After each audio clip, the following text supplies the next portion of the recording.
Good morning students. आज हम start करेंगे chapter number 6 work energy and power. तो सबसे पहले वर्क क्या होता है, what is work. Scientific definition अगर वर्क की देखें, व्हाट इज़ वर्क, वर्क क्या है। कोई भी एक्टिविटी हम जो करते हैं उसको हम वर्क बोलते हैं, बट साइंस के अकॉर्डिंग वर्क कब होता है, work is said to be done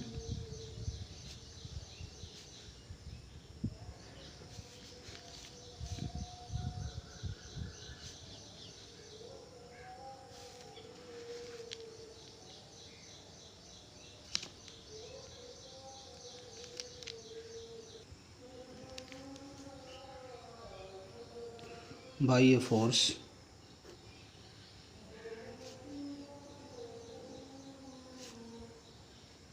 when a body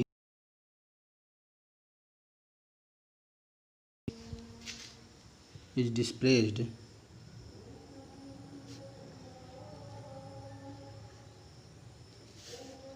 by some distance in the direction of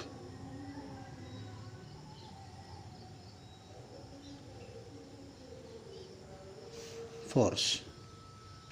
meaning क्या है, कोई भी फोर्स जब हम किसी बॉडी के ऊपर लगाते हैं और बॉडी फोर्स की डायरेक्शन में कुछ डिस्टेंस मूव कर जाए, तब हम बोलते हैं वर्क डन हुआ है।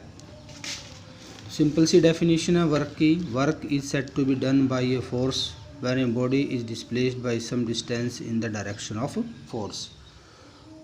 फोर्स की डायरेक्शन में अगर बॉडी डिस्प्लेस होती है तब हम बोलते हैं वर्क डन हुआ है। अब देखो, अगर हम कंसीडर करें हॉरिजॉन्टल सरफेस पर ये कोई ऑब्जेक्ट रखा हुआ है, कोई भी ऑब्जेक्ट है,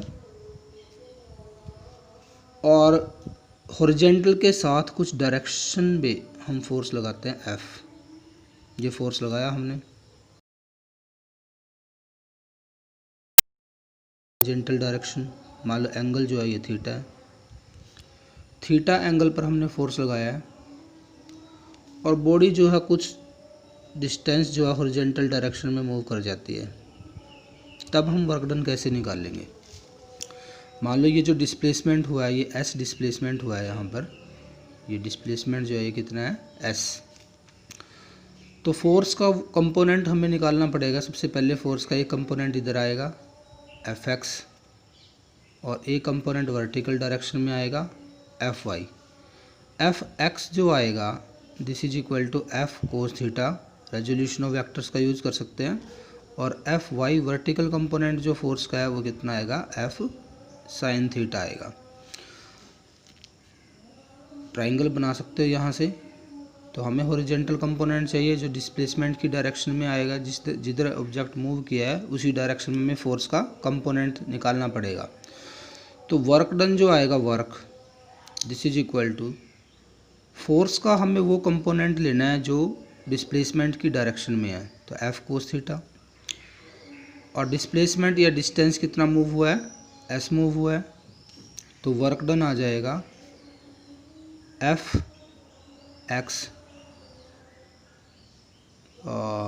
एक्स हटा देते हैं अब हम यहाँ से क्योंकि हमने इसकी वैल्यू पुट कर दी है एफ कोस थीटा, तो एफ एस कोस थीटा। तो वर्क डन जो आया यहाँ से हम इसको ऐसे भी राइट कर सकते हैं एफ डॉट एस, यानी कि डॉट प्रोडक्ट की फॉर्म में राइट कर सकते हैं वर्क को हम। तो मीनिंग वर्क क्या है, work is the dot product of force and displacement. तो स्केलर प्रोडक्ट है, तो इसका मीनिंग वर्क जो आएगी वो किस तरह की फिजिकल क्वांटिटी है, work is a scalar physical quantity.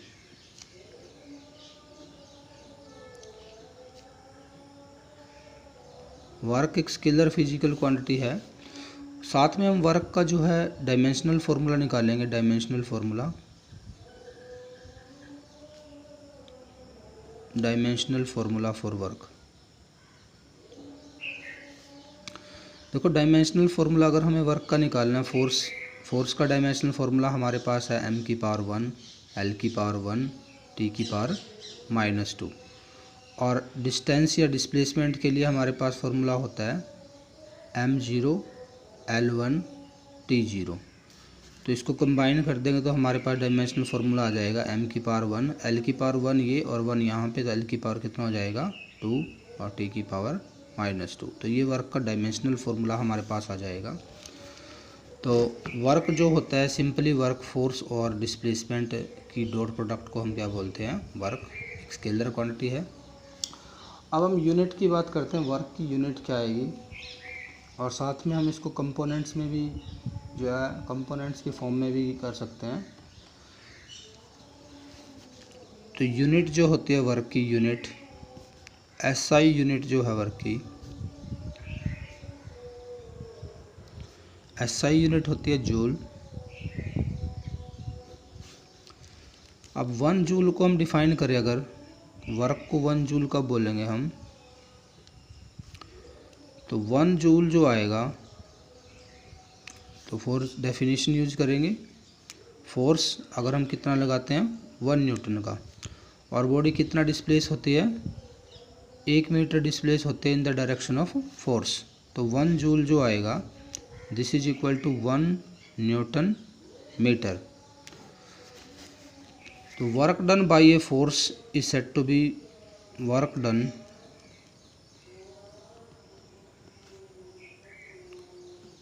by a force of 1 Newton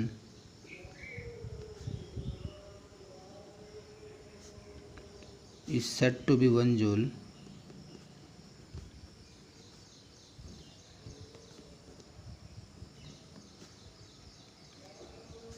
if it displaces the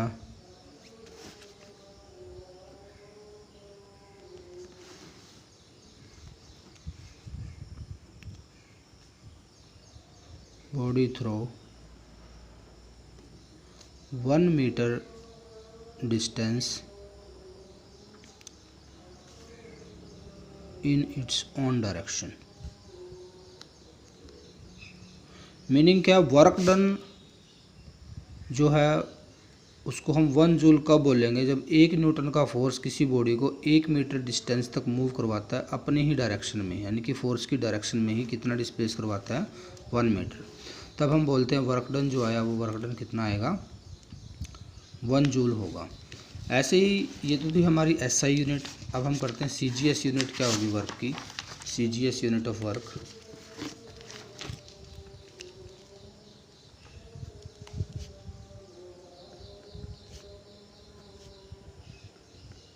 तो CGS यूनिट होती है अर्ग। अर्ग जो है CGS यूनिट होगी तो 1 अर्ग जो आएगा। अब देखो CGS यूनिट यूज करेंगे, फोर्स की यूनिट डाइन और डिस्टेंस की यूनिट जो है यहाँ पर या डिस्प्लेसमेंट की यूनिट सेंटीमीटर आ जाएगी। मीनिंग क्या है, work done is said to be 1 erg work done by a force of 1 dyne is said to be 1 erg if it displaces a body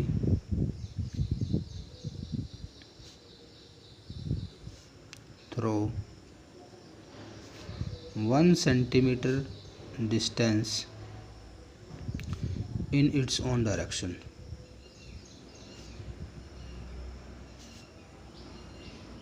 meaning अगर एक डाइन का फोर्स किसी body को अपने ही direction में 1 सेंटीमीटर तक डिस्प्लेस करवाता है तो वर्क डन जो आएगा वो कितना आएगा 1 अर्ग आएगा।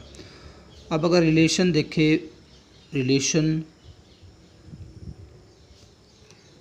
Between 1 joule and 1 dyne, 1 joule and 1 erg, CGS SI और CGS यूनिट के बीच में क्या रिलेशन आएगा, फर्स्ट यूनिट में किया भी है आपने डायमेंशंस का यूज करके। तो 1 जो जूल होता है 1 joule this is equal to 1 newton into 1 metre. तो यहीं पे पुट करेंगे 1 न्यूटन जो हमने किया था वो आता था 10 की पावर 5 डाइन के इक्वल, और 1 मीटर जो होता है उसमें होता है 100 सेंटीमीटर। तो ये आ जाएगा 10 की पावर 7 डाइन सेंटीमीटर। और डाइन सेंटीमीटर को हम क्या लिखते हैं, डाइन सेंटीमीटर को क्या लिखेंगे हम यहाँ पर आर्ग लिखेंगे। तो मीनिंग 1 जूल जो होता है वो 10⁻7 आर्ग के इक्वल होता है, या 1 आर्ग जो आएगा दिस इज इक्वल टू 10⁻⁻7 जूल, ऐसे भी हम इसको राइट कर सकते हैं। तो MCQ के लिए एक क्वेश्चन और आपका तैयार हो गया यहाँ से। 1 जूल जो है कितना आएगा, वो 10⁻7 आर्ग के इक्वल आएगा। नेक्स्ट पॉइंट जो है हमारा नेचर ऑफ वर्क या टाइप ऑफ वर्क डन।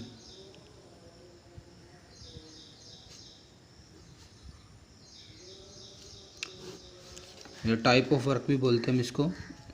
3 तरह का वर्क हम यहाँ पर करेंगे। सबसे पहले पॉजिटिव वर्क, दूसरा हम करेंगे नेगेटिव वर्क या जीरो वर्क कर लेते हैं, जीरो वर्क, और थर्ड वन जो है नेगेटिव वर्क।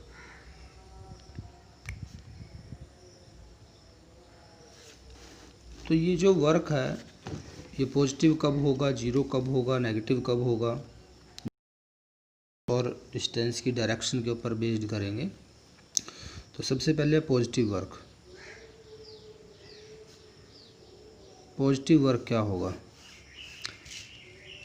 मीनिंग अगर वर्क का हम फॉर्मूला देखें FS कोस थीटा, ये जो टर्म यहाँ पर है कोस थीटा, अगर इसकी वैल्यू हमारे पास क्या आती है, पॉजिटिव वैल्यू आती है। इसकी वैल्यू क्या आती है, पॉजिटिव, यानी कि ग्रेटर देन 0 अगर वैल्यू आती है तो थीटा की जो वैल्यू आएगी, थीटा की वैल्यू पॉजिटिव कब होगी, थीटा पॉजिटिव आएगा अगर थीटा ग्रेटर देन 0 है और लेस देन क्या है 90 डिग्री। तो 0 से लेके 90 के बीच में जो एंगल होता है, अगर हम 0 से 90 के बीच में लेते हैं तो कोस थीटा की वैल्यू इस लिमिट के अंदर जो है हमेशा क्या आएगी, पॉजिटिव आएगी। यानी कि कोस थीटा हमारा क्या आना चाहिए, पॉजिटिव आना चाहिए। अगर ये पॉजिटिव है तो इसका मीनिंग हमारा वर्क डन क्या होगा, पॉजिटिव आएगा। तो मीनिंग ये हमारे पास एक तरह की लिमिट हो गई है फॉर पॉजिटिव वर्क डन। ठीक है, पॉजिटिव वर्क डन क्या हो गया, अगर कोस थीटा क्या है यहाँ पर पॉजिटिव है, यानी कि एंगल फोर्स और डिस्प्लेसमेंट के बीच में अगर एंगल हम कितना लेते हैं, 0 से लेके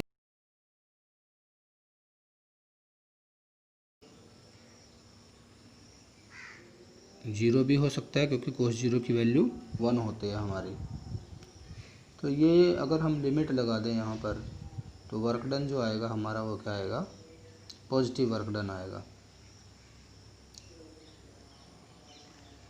तो कुछ एग्जाम्पल करेंगे यहाँ पर पॉजिटिव वर्क डन के।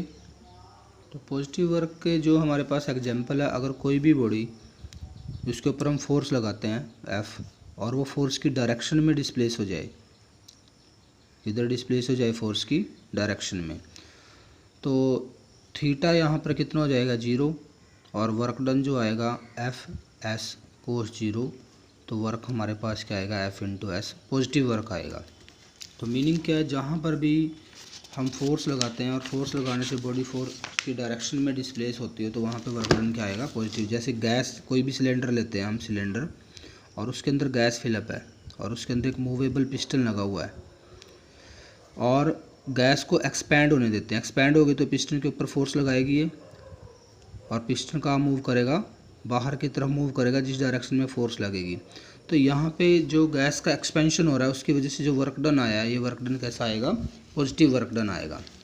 ठीक है, अगर ग्रेविटी की वजह से कोई भी ऑब्जेक्ट ऊपर से नीचे की तरफ गिर रहा है, अर्थ उसको अपनी तरफ अट्रैक्ट कर रही है, यानी कि ग्रेविटी की वजह से ऑब्जेक्ट नीचे की तरफ गिर रहा है, तब भी वर्क डन जो आएगा, वर्क डन कैसा आएगा, पॉजिटिव वर्क डन आएगा। क्यों, क्योंकि ग्रेविटेशनल फोर्स की डायरेक्शन नीचे की तरफ है और बॉडी का डिस्प्लेसमेंट भी किधर हो रहा है, नीचे की तरफ, तो वर्क डन ऐसे केस में क्या आएगा, पॉजिटिव वर्क डन आएगा। ऐसे ही अगर हम किसी भी रोलर को पुल करते हैं और रोलर मूव करेगा फोर्स की डायरेक्शन में इधर, अगर कुछ एंगल पर भी करते हैं फिर भी यहाँ पर अगर एक्यूट एंगल बनता है और ऑब्जेक्ट मूव करता है इधर, तब भी वर्क डन जो आएगा हमारा वो क्या आएगा, पॉजिटिव वर्क डन होता है। तो बहुत सारे एग्जांपल हमारे पास है पॉजिटिव वर्क डन के। इसके बाद करते हैं zero work done. Zero work done. तो वर्क डन को हम जीरो कब बोलते हैं? अगर फॉर्मूला देखें और फॉर्मूले में कोस थीटा को देखें, अगर कोस थीटा की वैल्यू जीरो आए, जीरो कब आएगी? जब थीटा की वैल्यू कितनी होगी? 90 डिग्री। मीनिंग फोर्स और डिस्प्लेसमेंट दोनों एक दूसरे के साथ 90 डिग्री का अगर एंगल बनाते हो तो ऐसे केस में भी हमारा वर्क डन जो आएगा वो कैसा आएगा? जीरो वर्क डन आएगा। मीनिंग तो इसके भी हमारे पास एग्जाम्पल है कुछ। तो इसके काफ़ी सारे एग्जाम्पल हमारे पास हैं। जैसे कोई वेट लिफ्टर है और वो 100 kg वेट को अपने शोल्डर्स के ऊपर होल्ड किए हुए हैं, मान लो 30 सेकेंड के लिए वो होल्ड करके रखता है, तो उसका वो वर्क डन आएगा। ठीक है, वो वर्क डन कितना आएगा? जीरो आएगा।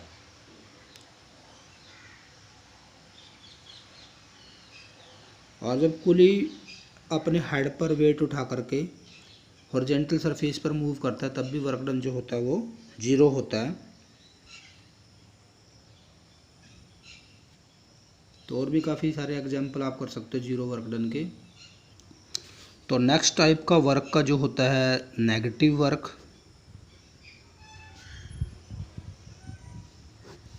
अब नेगेटिव वर्क क्या होगा? अगर कोस थीटा की वैल्यू यहाँ पर जो है -1 हो जाए, तो -1 कब होगी? अगर थीटा की वैल्यू कितनी हो जाएगी? -1 तो 180 डिग्री पर होगी। तो यहाँ पर वर्क डन जो आएगा, नेगेटिव वर्क डन आएगा, वर्क जो आएगा एफ एस कोस 180 डिग्री। तो वर्क जो आएगा माइनस में आएगा -f into S. Meaning force जो है, फोर्स की अपोजिट डायरेक्शन में अगर ऑब्जेक्ट मूव करता है, अगर हम अप्लाइड फोर्स इधर लगाते हैं सपोज करो, तो ऑब्जेक्ट इधर ही मूव करेगा, बट फ्रिक्शनल फोर्स जो है वो सरफेस के अलोंग पीछे की तरफ लगेगा। ये हमारा कौन सा फोर्स आ गया? Frictional force. तो work done by frictional force जो आता है वो वर्क डन कैसा आता है? नेगेटिव वर्क डन आता है। Work done by frictional force is negative work done. तो ये तो मैक्सिमम नेगेटिव वर्क की बात किया हमने। अब अगर कोस की वैल्यू, कोस थीटा की वैल्यू नेगेटिव कब आएगी? Negative meaning less than zero कब आएगी? अगर हमारा जो थीटा की वैल्यू है, अगर थीटा हमारा क्या आता है? ग्रेटर देन 90 डिग्री आता है। तो कोई भी एंगल जो ग्रेटर देन 90 डिग्री है वहाँ पर जब हम वर्क डन निकाल लेंगे तो वो वर्क डन हमारा कैसा आएगा? नेगेटिव वर्क डन आएगा। But maximum negative work done कब आएगा? जब हम थीटा की वैल्यू जो है कितनी लेते हैं? 180 डिग्री लेते हैं यहाँ पर।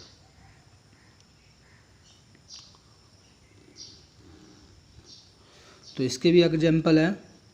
अगर हम ग्रेविटी के अपोजिट डायरेक्शन में किसी ऑब्जेक्ट को मूव करवाते हैं, देखो ग्रेविटेशनल फोर्स लगता है नीचे की तरफ, ग्रेविटेशनल फोर्स, और बॉडी को हम डिस्प्लेस करवाते हैं ऊपर की तरफ, तो ग्रेविटी के अगेंस्ट जो वर्क डन होगा, work done against the gravity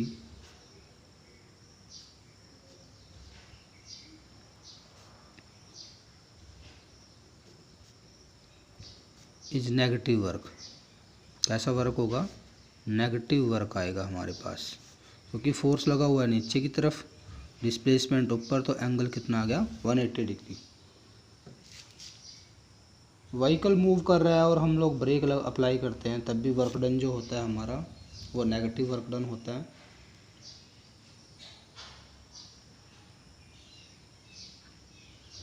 और इलेक्ट्रोस्टैटिक्स के अंदर अगर एक पॉजिटिव चार्ज को हम दूसरे पॉजिटिव चार्ज की तरफ मूव करवाते हैं, पॉजिटिव चार्ज को किसकी तरफ मूव करवाते हैं? पॉजिटिव चार्ज की तरफ, तब भी हमारा वर्क डन जो होता है वो किस तरह का वर्क डन होता है?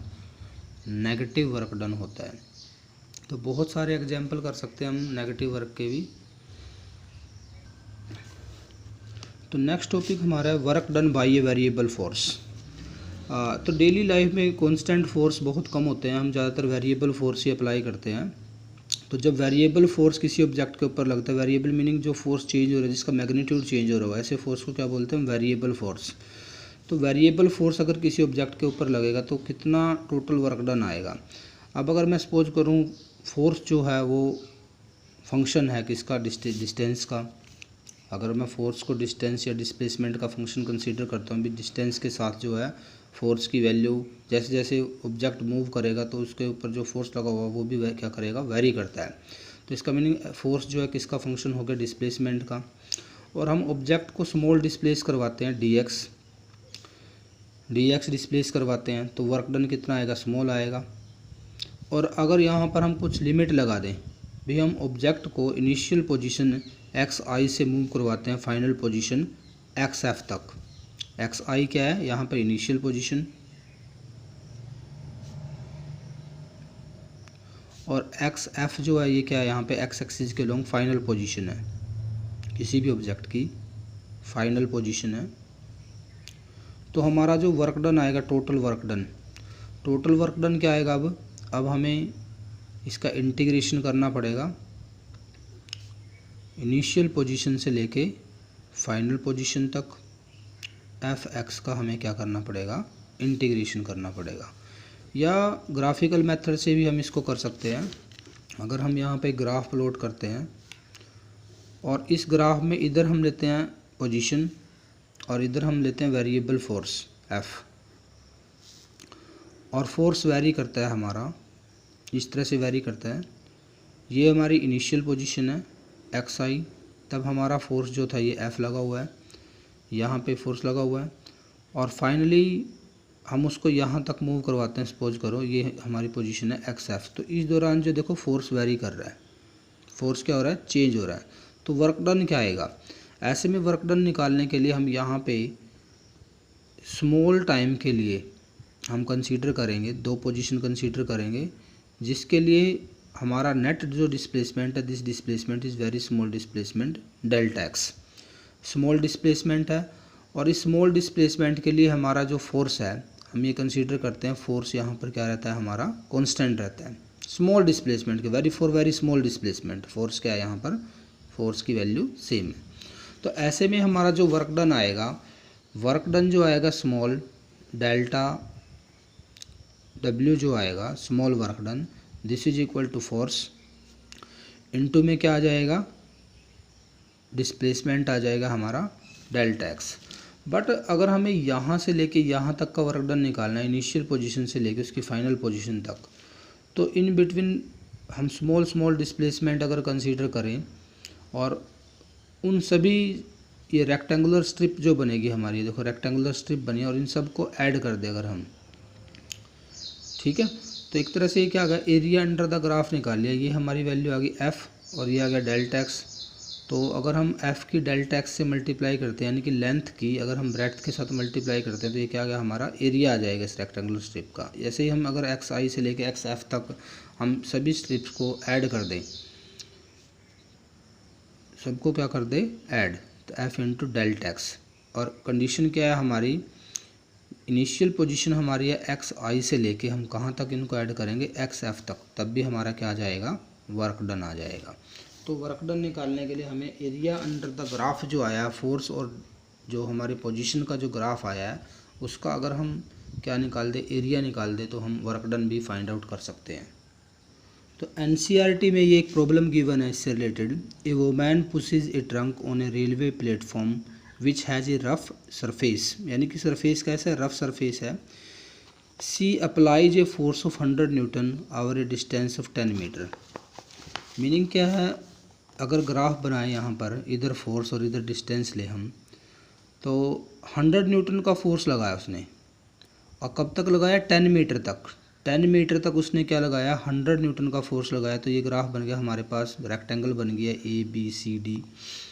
There after she gets progressively tired, थक जाती है वो क्योंकि फ्रिक्शन हो रहा है, and her applied force reduces linearly with distance to 50 Newton.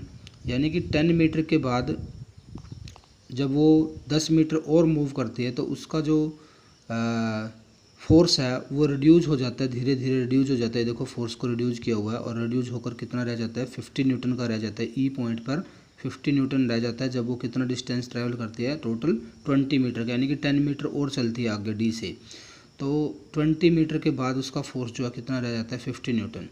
तो अब क्या निकालना है, calculate the work done by the two forces over 20 metre. यानी कि जब वो 20 मीटर का डिस्टेंस ट्रैवल करते हैं, तो दोनों फोर्स जो लगे हैं, एक तो 100 न्यूटन का फोर्स था B से लेके C तक, और C से लेके E तक जो फोर्स रह गया अब यानी कि ई पर आकर के जो फोर्स रह गया वो कितना रह गया 50 न्यूटन का। तो इस दोनों पोजीशन के अंदर जो है उसका क्या निकालना है, हमें वर्क डन निकालना है। तो वर्क डन के लिए हमें क्या करना पड़ेगा, सबसे पहले एरिया बनाना पड़ेगा। ये दो, एक तो हमारे पास बनी है रेक्टेंगल ABCD, इसका एरिया हमें फाइंड आउट करना पड़ेगा अकॉर्डिंग टू अभी हमने वर्क वेरिएबल फोर्स के लिए वर्क डन का जो है केस किया था, ग्राफ का अगर हम एरिया निकाल लेते तो वर्क डन आता है। ऐसे ही एक ये हमारे पास ट्रेपीजियम बनी हुई है DCE, ये कोई भी पॉइंट रख देंगे, इसका H रखा हुआ है H। तो दो एरिया हमें निकालना है, एक तो इस रेक्टेंगल का और एक इस ट्रेपीजियम का। अगर दोनों एरिया को हम ऐड कर देंगे हमारे पास क्या आ जाएगा, टोटल वर्क डन आ जाएगा। तो area of rectangle ABCD plus area of trapezium CEID, CE इसको I पॉइंट लिखा हुआ ID।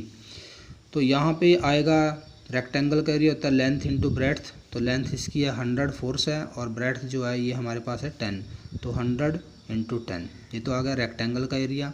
अब ट्रेपीजियम का एरिया होता है 1/2 सम ऑफ पैरेलल साइड इंटू में परपेंडिकुलर डिस्टेंस। तो पैरेलल साइड कौन सी, एक तो 100 है और दूसरी पैरेलल साइड ये हमारे पास आई थी 50 न्यूटन। तो 100 + 50 इंटू में जो डिस्टेंस दोनों के बीच में परपेंडिकुलर डिस्टेंस है दोनों फोर्सेस के बीच में, वो कितना है हमारे पास 10। 20 में से 10 माइनस करेंगे 10 आ जाएगा, इंटू 10 है तो फार्मूला लगा दिया, तो यहाँ पे 1000 ये आ जाएगा और 750 यहाँ से आएगा, तो टोटल कितना आ जाएगा 1750 जूल। तो इस तरह के न्यूमेरिकल जो है आपके पास आ सकते हैं। आज के लिए आपका होमवर्क था। आपका होमवर्क क्या है, आपको वर्क का टॉपिक रिवाइज करना और जितने भी न्यूमेरिकल NCERT की बुक में आपको वर्क से रिलेटेड मिलते हैं आप वो ट्राई करोगे। तो कल हम डिस्कस करेंगे kinetic energy and potential energy. Thank you very much.